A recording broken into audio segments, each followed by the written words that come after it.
4 years, 2 novels, over 300 query letters sent. That's what it took for me to land a literary agent. If you're in the trenches right now, sending out query letters and getting nothing but form rejections, or worse, hearing nothing at all, I want you to know it's not just you.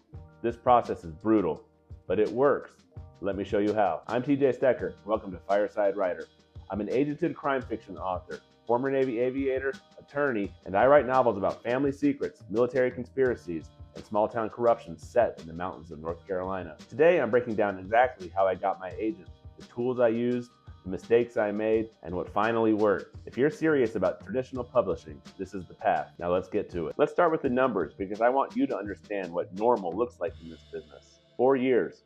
That's how long it took from when I started querying my first book until I finally signed with my literary agent.